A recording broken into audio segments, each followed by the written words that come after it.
Olá, eu sou Antônio Carlos Souza, sou psiquiatra clínico e sou psicodramatista. Durante o último congresso de psiquiatria, eu estava assistindo uma atividade, eu conversando com uma pessoa ao meu lado, e aí eu fiz um comentário que eu gostaria de aprofundar um pouco mais com nós nessa nossa conversa aqui semanal.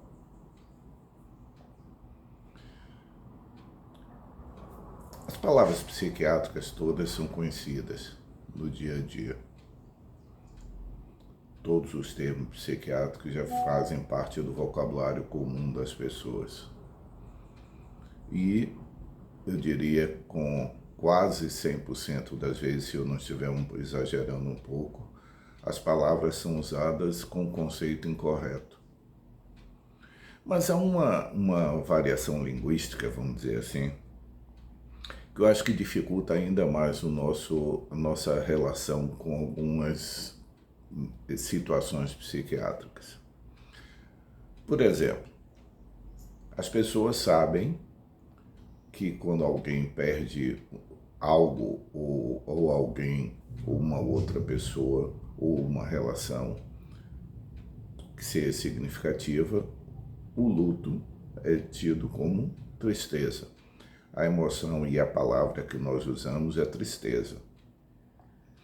Então, a palavra tristeza está sempre vinculada no nosso dia a dia que nós usamos com uma certa proporcionalidade com o valor da perda. Analogamente, a palavra alegria corresponde a um ganho.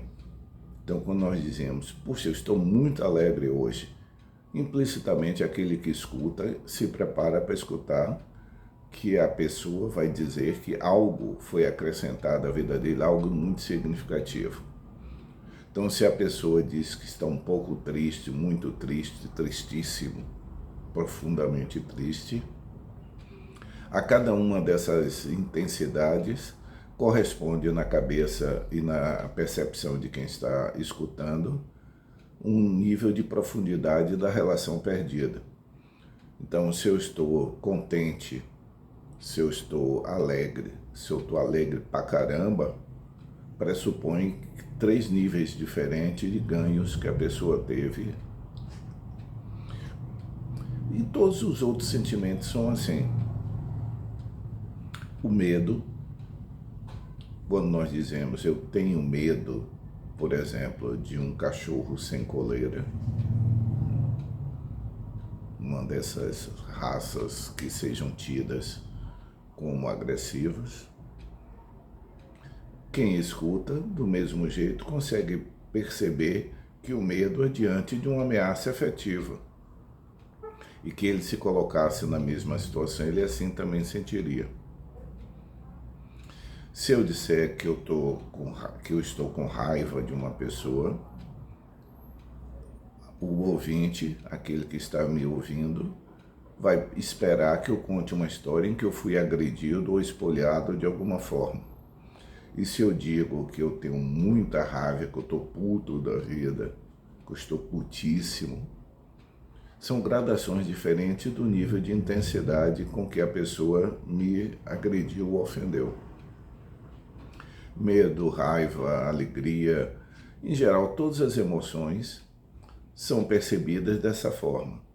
E, correspondentemente, a psicopatologia, ou seja, a linguagem da psiquiatria, ela coloca alguns termos para definir aquelas situações de ordem afetiva, emocionais, que passaram de um ponto do adequado para se tornarem inadequadas ou patológicas.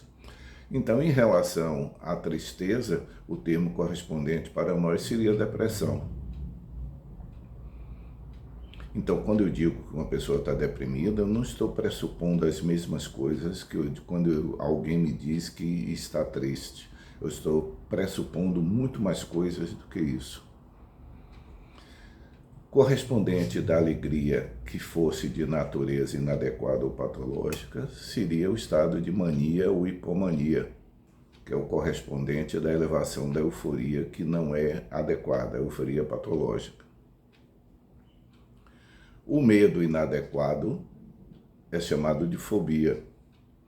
Ter medo de um agressor é medo, mas ter medo de uma barata seria fobia, porque é desproporcional aquela suposta agressão à reação que a pessoa teve.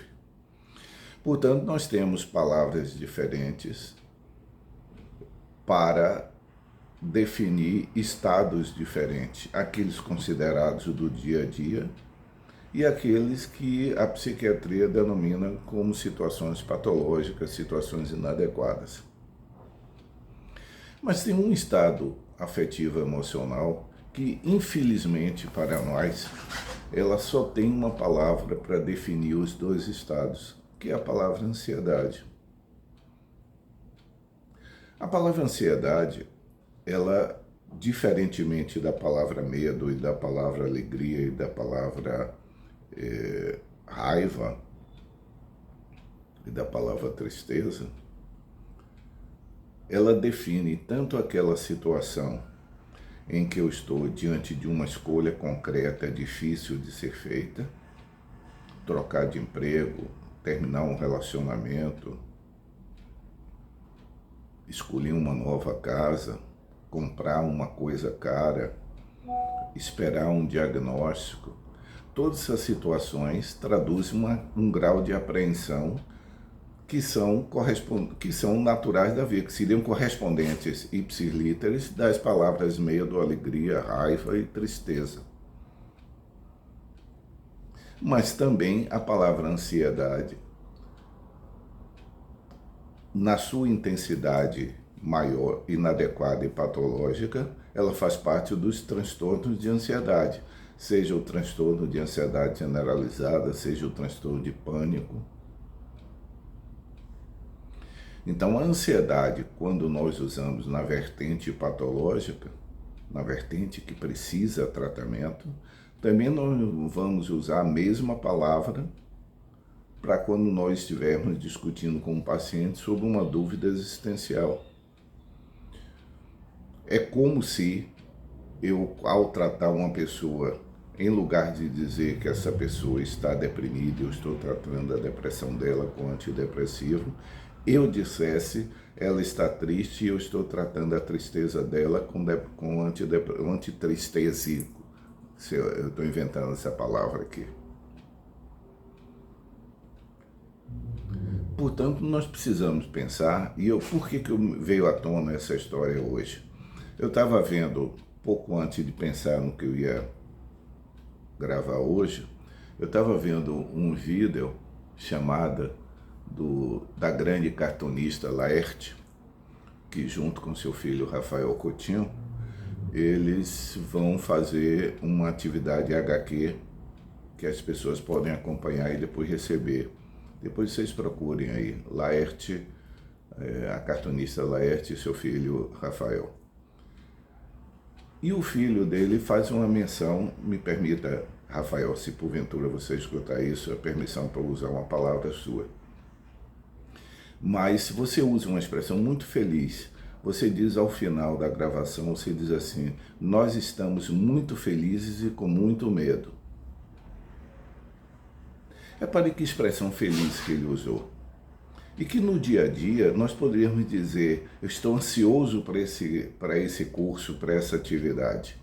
Nós estaríamos usando a palavra ansiedade no sentido de estar expectante de uma forma, numa expectativa positiva e ao mesmo tempo algo apreensivo. Todas as pessoas, quando estão fazendo todas as atividades, têm algo disso, até jogar. Formos jogar qualquer jogo, o jogo mais banal do mundo, existe algum grau de expectativa positiva e existe simultaneamente algum grau de tensão, que corresponde a essa expressão feliz que Rafael usou. Nós estamos muito felizes e com muito medo.